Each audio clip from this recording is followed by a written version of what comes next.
Muy bien, las promesas personales son de aplicación limitada. Vamos a Génesis capítulo 12 y vamos a ver claramente esas promesas. Cuando Dios habló con Abraham, Dios le dijo claramente, dice, pero Jehová había dicho a Abraham, vete de tu tierra y de tu parentela y de la casa de tu padre a la tierra que te daré. Y haré de ti una gran nación y te bendeciré. Y engrandeceré tu nombre y serás bendición. Bendeciré a los que te bendijeren y a los que te maldijeren maldeciré y serán benditas en ti todas las familias de la tierra. Promesas personales. ¿Qué promesas personales encontramos acá? Fíjense, versículo 2, Dios le dijo, te bendeciré. Esa bendición, indudablemente, todos sabemos cómo Dios lo bendijo a Abraham. En primer lugar, lo bendijo materialmente. ¿Por qué? Porque sabemos que Abraham tenía muchas posesiones. Génesis capítulo 13, versículo 2, y dice que Abraham era riquísimo en ganado, en plata y en oro. Esto es un superlativo, riquísimo. Está hablando de que tenía muchas posesiones. Ahora, la bendición de Abraham, la promesa fue para Abraham, no podemos reclamarla para nosotros. Recuerden que nosotros como iglesia tenemos que contentarnos con sustento y abrigo. También esa bendición era una bendición espiritual, te bendeciré. ¿Por qué? Porque Génesis capítulo 15, versículo 6 dice que y creyó Abraham y le fue contado por justicia. Dios vio que Abraham era una persona a la cual iba a confiar en él y como resultado de eso, Dios lo justificó por su fe. En tercer lugar, Dios le dijo que iba a engrandecer su nombre. Claramente, engrandeceré tu nombre. Esto es muy fácil de comprobar. ¿Por qué? Porque tanto cristianos como judíos como musulmanes de alguna manera honran y algunos veneran el nombre de Abraham.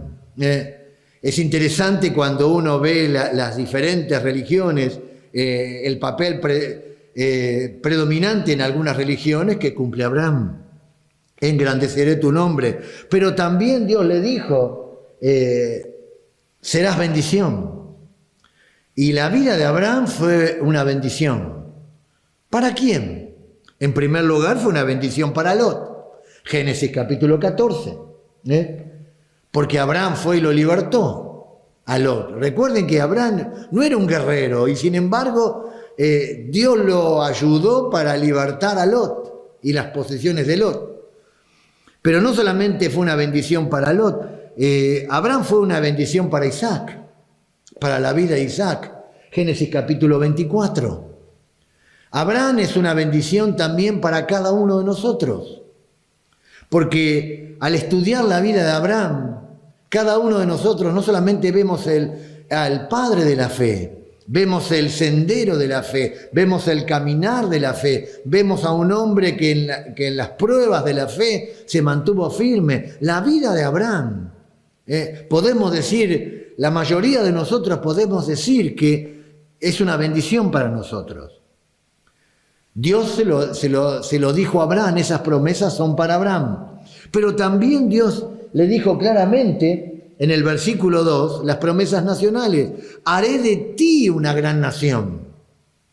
Génesis capítulo 12, versículo 2. Después del nacimiento de Isaac, vamos a ver claramente cómo esa promesa fue desarrollándose de una manera increíble.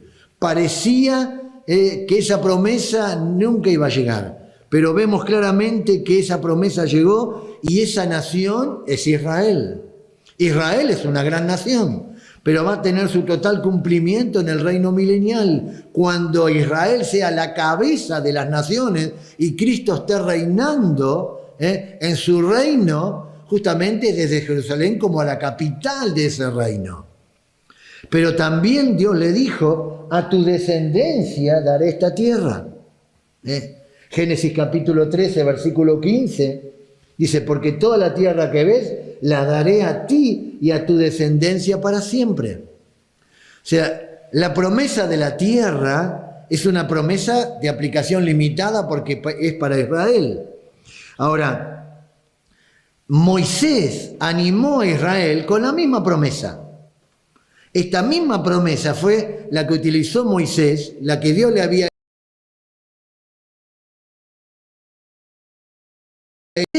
animó a Israel con la misma promesa.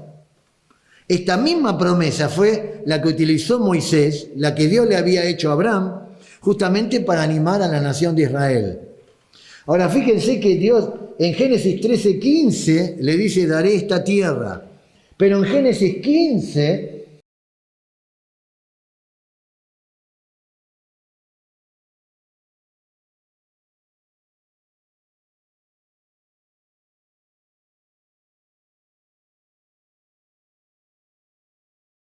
dice, con la misma promesa, Moisés, la que Dios le había hecho a Abraham. Ahora fíjense que Dios en Génesis 13:15 le dice, daré esta tierra. Pero en Génesis 15, versículo 18 en adelante, Génesis capítulo 15, versículo 18, le da los límites de la tierra. O sea que ahí vemos claramente lo que es un ejemplo de revelación progresiva. O sea, primero le dio la tierra y después le da los límites de la tierra. Las promesas personales, las promesas nacionales son de aplicación limitada. Nosotros, en base a esa promesa, no podemos reclamar una tierra porque no es para nosotros. Tampoco podemos reclamar riqueza, sí, porque esa fue una promesa que Dios le dio a Abraham. Pero sí vemos algunas promesas que son de aplicación universal, porque Dios le dijo, versículo 3, claramente, le dijo, bendeciré a los que te bendijeren y a los que te maldijeren maldeciré. Esa promesa es de aplicación universal. ¿Por qué? Porque la historia bíblica lo corrobora claramente, y también la historia secular.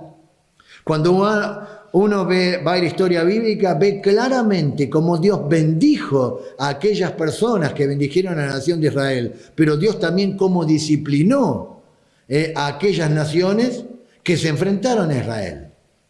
Hubo imperios que sufrieron justamente el castigo porque deliberadamente oprimieron a la nación de Israel. Egipto, Asiria, Babilonia, fueron imperios que cayeron, pero antes habían oprimido a la nación de Israel. El imperio romano, en el tiempo del Señor Jesucristo, en el año 70, el general Tito invadió allí a Jerusalén, destruyendo por completo a Jerusalén.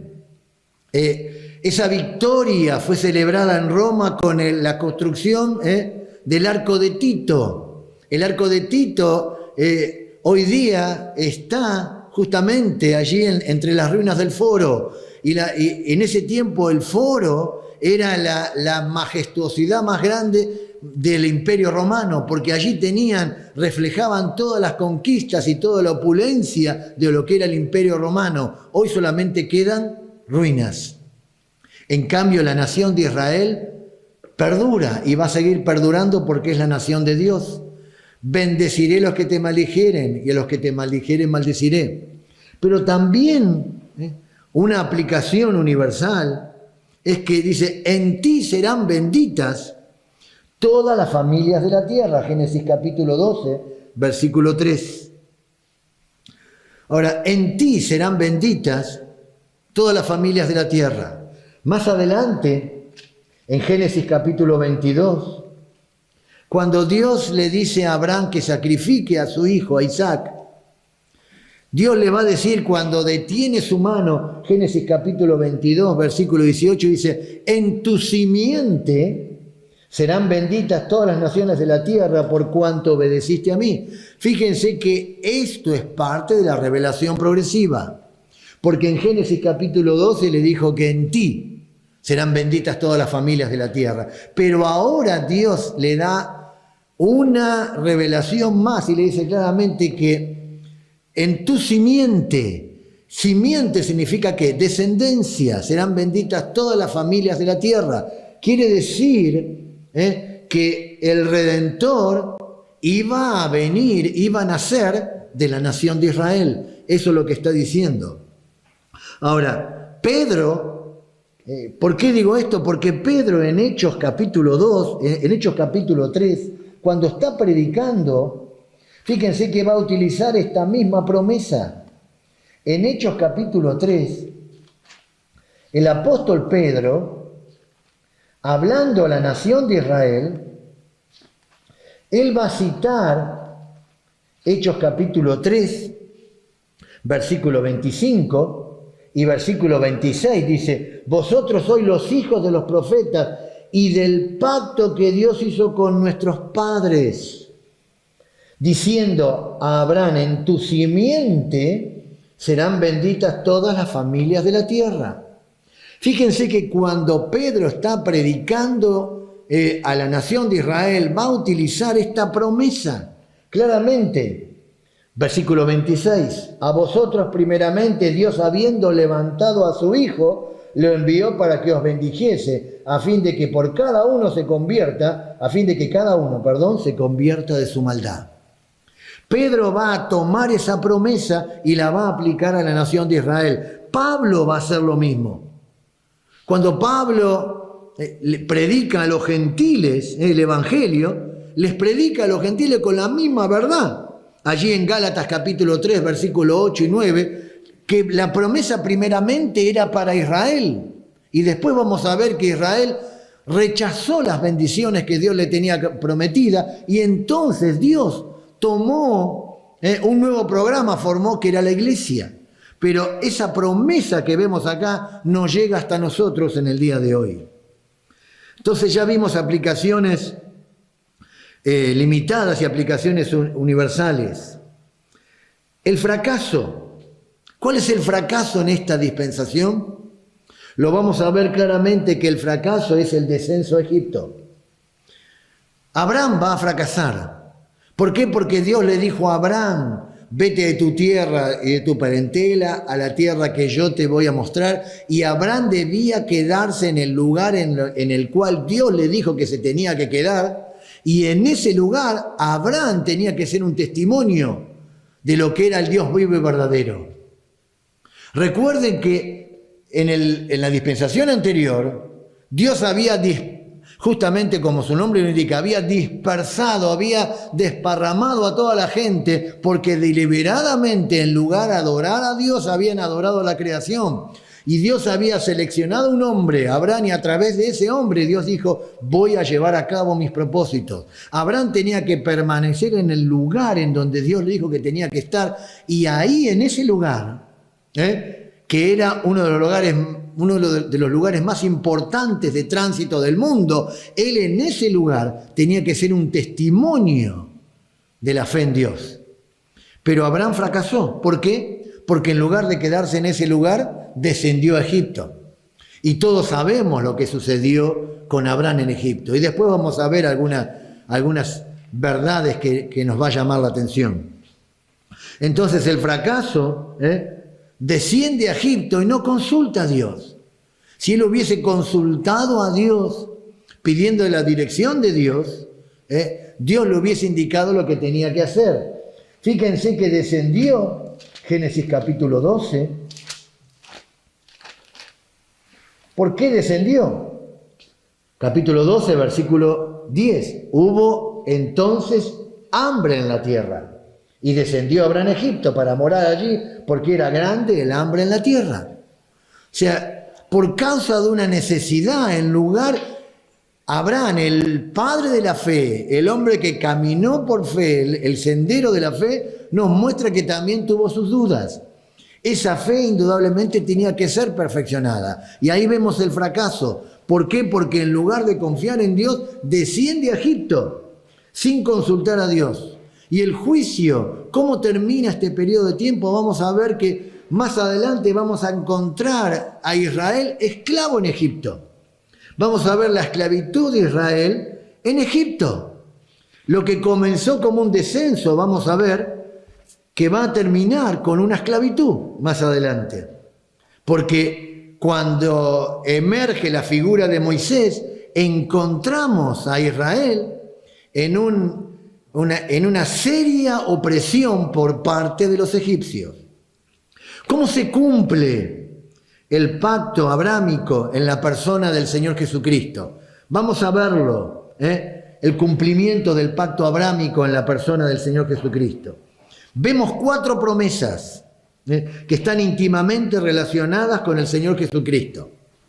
Recuerden que el pacto enfatiza lo que Dios va a hacer y la dispensación enfatiza lo que el hombre tiene que hacer.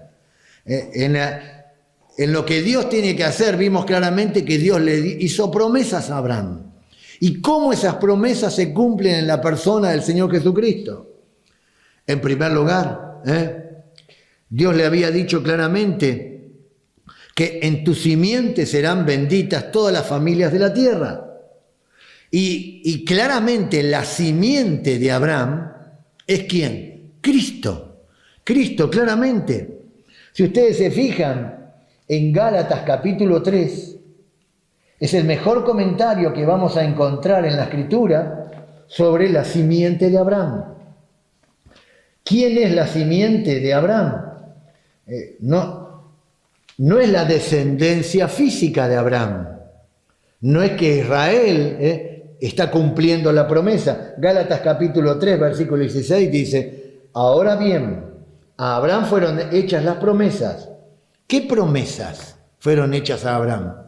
Las promesas de aplicación limitada y las promesas de aplicación universal. Y fíjense lo que dice, y a su simiente. No dice y a sus simientes como si hablase de muchos. No dice a su simiente como si hablase de muchos. Pablo lo que está diciendo, dice, no se está refiriendo a Israel como nación. Dice, como si hablase de muchos. Dice, sino como de uno, y a tu simiente, la cual es ¿quién? Cristo. El pacto abrámico se cumple en la persona del Señor Jesucristo porque Él es la simiente de Abraham. Pero no solamente eso. Dios le había dicho en Génesis capítulo 12, haré de ti una gran nación. Israel hoy en día es una nación importante, pero el concepto bíblico de una gran nación es que Israel va a ser una gran nación cuando Cristo venga aquí a la tierra para reinar. Porque entendamos que en el reino milenial Israel va a ser la cabeza de las naciones. Por las profecías del Antiguo Testamento que vamos a ir viendo en clases sucesivas, vamos a ver claramente que Israel se va a convertir en la cabeza de las naciones. El Señor Jesucristo va a estar reinando en su reino milenial desde Jerusalén. Y todas las naciones que hayan quedado después de la tribulación van a tener que venir de año en año a Jerusalén. Y ahí se va a convertir en una gran nación. Y quizás estás escuchando estos estudios y tenés preguntas. Bueno, esas preguntas, permitime que a través de las clases vamos a tratar de ir contestándolas. No te apresures en saber mucho más. Trata de asimilar el conocimiento que ahora estás adquiriendo. Y poco a poco en las clases vamos a ir contestando a través de la exposición de la palabra esas mismas preguntas que tenés ahora. En tercer lugar, Cristo separará, fíjense, en benditos y en malditos al volver otra vez aquí a la tierra. Porque recuerden, ¿qué significa esto? Recuerden que Dios le dijo, bendeciré a los que te bendijeren y a los que te maldijeren maldeciré. Cuando Cristo vuelva otra vez para estar aquí en la tierra, para su reino milenial, va a haber una serie de juicios antes de comenzar el milenio. Uno va a ser el juicio de las naciones, otro va a ser el juicio de Israel. Y ahí se va a dictaminar quién va a entrar en el reino por el trato que le dieron a Israel. Aquellos que han bendecido a Israel van a entrar al reino milenial. O sea, aquellos que hayan tratado bien a Israel en el tiempo de la tribulación, que después más adelante lo vamos a ver, van a entrar en el reino milenial, y aquellos que no lo trataron bien, hay un juicio en Mateo capítulo 25, que es el juicio de las naciones. Nos muestra claramente que aquellos que no trataron bien a Israel no entrarán al reino milenial, serán destruidos. Y ahí se va a cumplir claramente: bendeciré a los que te bendijeren y a los que te maldijeren, maldeciré. Ya vimos el aspecto desde parte de Dios, ahora nos toca ver, ya vimos el pacto, ahora nos toca ver la dispensación. ¿Cómo es esta dispensación? El personaje clave en esta dispensación es el Señor Jesús, es Abraham. El personaje clave en la dispensación de la promesa es Abraham. La extensión de este periodo es del llamamiento de Abraham hasta la entrega de la ley en Sinaí. Por eso tomamos Éxodo capítulo 20, hasta la entrega de la ley. Génesis capítulo 12 a Éxodo capítulo 20. Si podemos en nuestra mente ordenar un poco los pensamientos, podemos ver que en nuestro panorama bíblico estamos desde Génesis capítulo 1 al 3, del 3 al 9, del 9 al 12, y ahora vamos desde Génesis capítulo 12 a Éxodo capítulo 20. Tenemos una vista panorámica de lo que sucede en esos capítulos. ¿Por qué? Porque sabemos el trato de Dios con el hombre. ¿Cuál era la responsabilidad del hombre? Vemos claramente el pacto que se hizo con ellos y cómo ese pacto va a tener su total cumplimiento en la persona del Señor Jesucristo. Entonces, ¿cuál es la característica o estado del hombre durante la dispensación de la promesa? Vamos a ver, podemos resumirla en una frase. Dios fue selectivo. Dios fue selectivo. ¿Por qué? Porque eligió un hombre. Vamos a darnos cuenta ahora que Dios va a elegir un hombre. Hasta ahora, si prestamos atención, Dios había tratado con todos los hombres. Dios había tratado con toda la humanidad. Porque en Génesis capítulo 1 al 3, Adán era toda la humanidad. O sea, Noé era toda la humanidad. Recordemos que cuando Dios hizo el pacto con Noé, solamente había quedado Noé y su familia, 8 personas. Quiere decir que ellos eran toda la humanidad. Pero ahora, Dios entre toda la humanidad, Dios va a ser selectivo. Va a seleccionar a un hombre. Ese hombre es Abraham. Y no solamente a Abraham, Dios va a seleccionar a Abraham y a sus descendientes para que pudiesen llevar a cabo los propósitos de Dios. Claramente. Entonces, ¿cuál es la responsabilidad del hombre durante este periodo de tiempo? Es muy sencilla, lo podemos resumir con una palabra. La responsabilidad del hombre, la palabra clave es separación. Separación. La responsabilidad de Abraham, ¿cuál era? Era simple y sencilla. Él tenía que permanecer, ¿qué? Separado. ¿Separado de qué? Tenía que permanecer en fe, separado de las naciones en las cuales él tenía que marcar una diferencia. Esa era la simple y sencilla responsabilidad que tenía Abraham. Dios lo había elegido a él para hacer un testimonio. Y entonces, Dios quería que Abraham marcase la diferencia viviendo una vida diferente, viviendo una vida distinta. Y tenía que permanecer en ese lugar separado de la influencia del paganismo de aquel entonces y siendo un testimonio al mundo de aquel entonces. A propósito, eso no es lo que Dios nos pide a cada uno de nosotros. Que en el lugar donde estamos marquemos una diferencia. Estamos en este mundo, pero no somos del mundo. Y tenemos que vivir una vida separada. Una vida separada, no estamos diciendo que debemos vivir aislados ni nada por el estilo. Lo que estamos diciendo es que tenemos que vivir una vida de tal manera que marquemos con nuestra forma de vivir, con nuestra forma de hablar, con nuestra forma de comportarnos con las demás personas, una diferencia. Eso es lo que Dios quería para Abraham. La promesa no hizo santa a Israel, de ninguna manera. La obediencia sí lo iba a hacer santa. O sea, el hecho de que nosotros somos cristianos no implica que vamos a marcar una diferencia. La obediencia a los principios bíblicos, ahí sí va a marcar una diferencia. Y eso es lo que Dios quería para Abraham. O sea, la experiencia de Abraham fue una experiencia de separación. ¿Por qué fue una experiencia de separación? En primer lugar, porque Abraham dejó su propio país y su parentela. Recuerden que Dios quería separarlo. Después dejó Harán y la casa de su padre tan pronto como murió su padre. Cuando 11:32, cuando murió su padre, ahí Abraham sale. No solamente eso, dejó la compañía de Lot.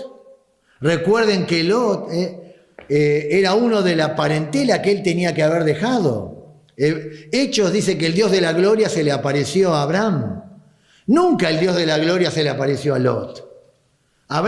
Dios estaba tratando con Abraham, no con Lot. Lot fue un lastre en la vida de Abraham.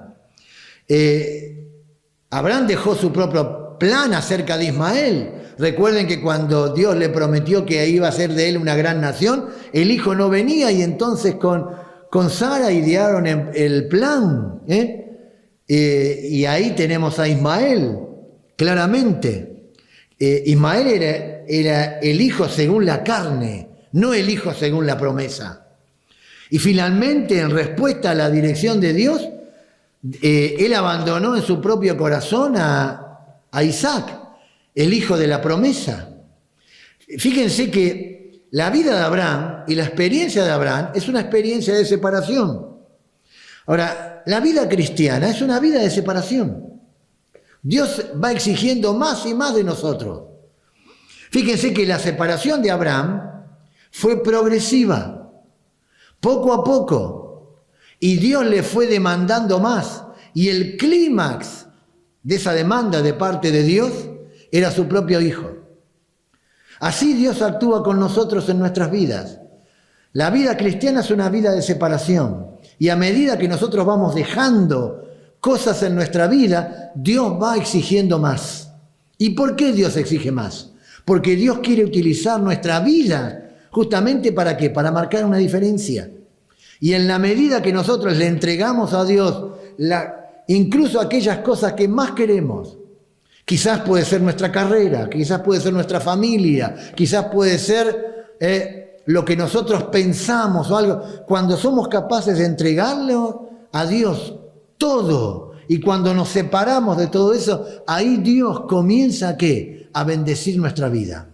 Y así fue en la vida de Abraham. Cuando Abraham estuvo dispuesto a entregarle su propio hijo, cuando Dios entendió que iba a estar separado, ahí Dios lo bendijo enormemente.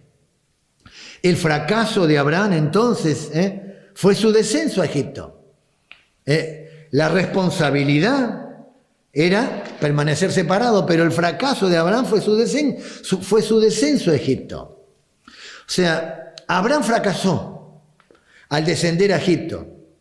Y siempre que el descenso a Egipto es una figura, Egipto es una figura del mundo. Y eso pasa cuando nos volvemos al mundo. La vida cristiana es una vida de separación, como recién dijimos, pero vamos a ver que muchas veces tenemos nuestras luchas con el mundo. Avanzamos y retrocedemos. Queremos estar un día, estamos en comunión con el Señor y después retrocedemos. Y cada vez que descendemos, siempre cuando vamos al mundo y cuando descendemos al mundo, algo vamos a perder. Siempre es así. Vamos a perder. Y en nuestro próximo estudio vamos a ver qué cosas perdió Abraham cuando descendió a Egipto.